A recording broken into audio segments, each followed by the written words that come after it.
educators, business leaders, clergy, organizers, parents, lawyers, public servants, and everyday Kansans who simply believe in fairness and freedom. For more than 30 years, Mainstream has stood for these values.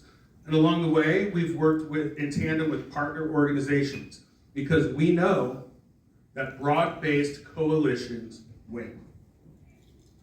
And I'm really glad to be here today to be celebrating one of Mainstream's trusted partners, Kansas Interfaith Action and Rabbi Modi Reber. KIFA puts faith into action.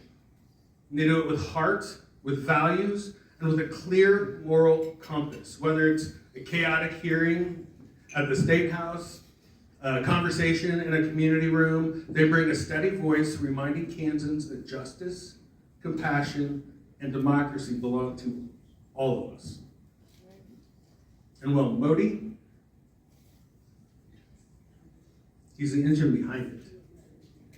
He's fearless about calling out injustice. He's thoughtful about building coalitions, and somehow, through it all, he manages to plow ahead, even when the legislature gives us plenty of reasons not to. In a time when extremism is loud and relentless, KIFA reminds us that faith can be a force for inclusion, not division. And their partnership, your partnership, means the world to us. So on behalf of Mainstream, thank you. Thank you to KIFA, and thank you, Modi, for being the steady, courageous, values-driven leader that Kansas needs. Mainstream is proud to stand up and speak out with you, and I'm proud to call you a friend. Please come up here. Rabbi Modi Reber, everyone.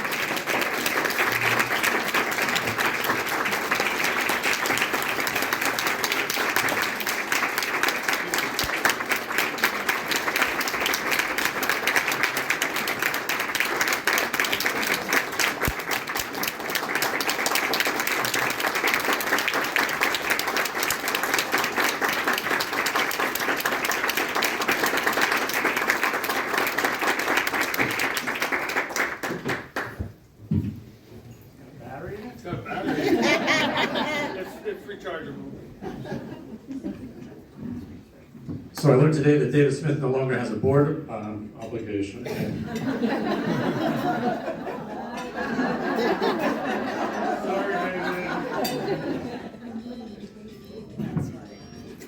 I want to thank Mainstream for this award.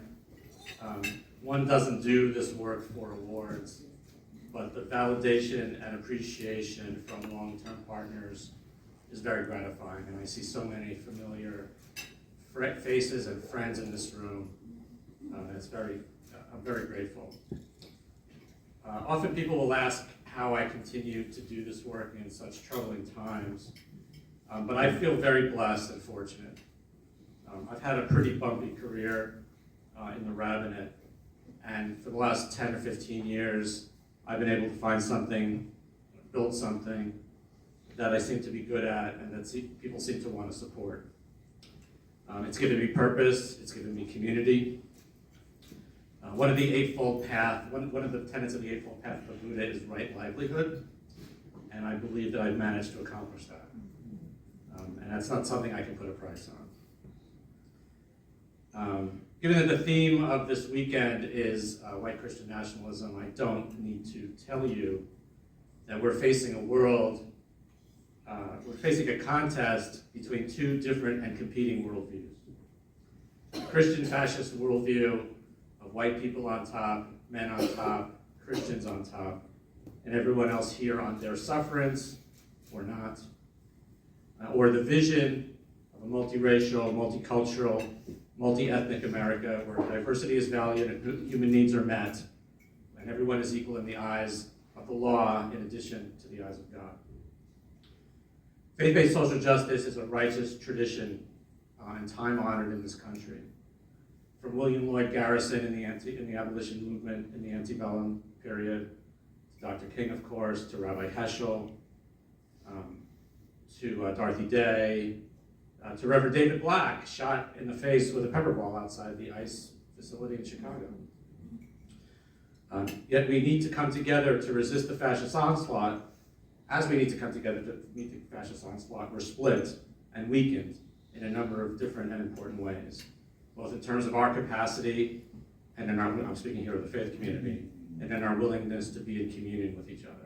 Just when we need to be together, many forces are splitting us apart.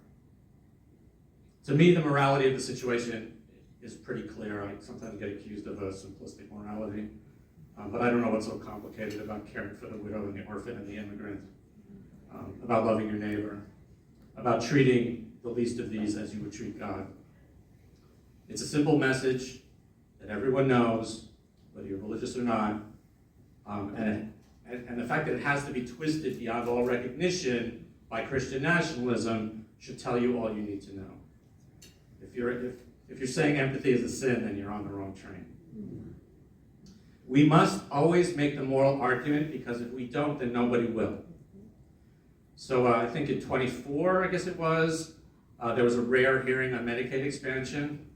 We didn't choose the proponents, but the proponents were business interests, hospitals, Republicans from another state that had expanded, but there was no faith voice.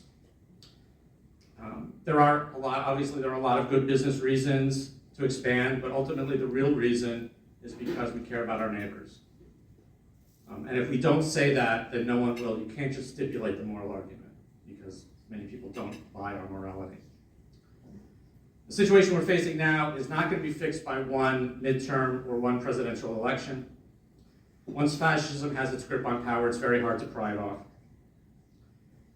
And I also think that the lesser of two evils strategy that we've used for most of the past 30 years has delivered us to where we are now. And that we need to have a greater vision, more about what people need rather than what we think we can get out of the rigged system. A world where we value human needs, not corporate greed. And a world where we don't have to have Snap cancel for poor people and a mutton-head tech bro getting $1 trillion. A world where food and clean water and housing and healthcare are not, and a stable climate are not considered commodities for sale, but human rights that should be available to everyone. That's the world we're trying to build, and that's what we need to say. I've been an adult for 40 years, and things have gotten consistently worse. I will attribute that to coincidence and not causation. Sometimes I think I'll name my memoir, I've been losing for 40 years. I have no expectation that I will reach the world we need to build. But as Rabbi Tarfon says in Pirkei Avot, it is not up to us to finish the work, but neither are we free to desist from it. Or as the man said, you may say that I'm a dreamer, but I'm not the only one.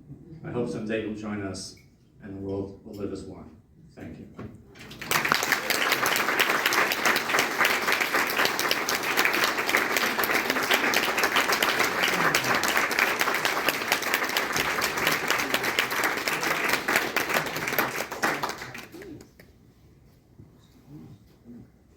Right now, I would like to invite our board president, Aaron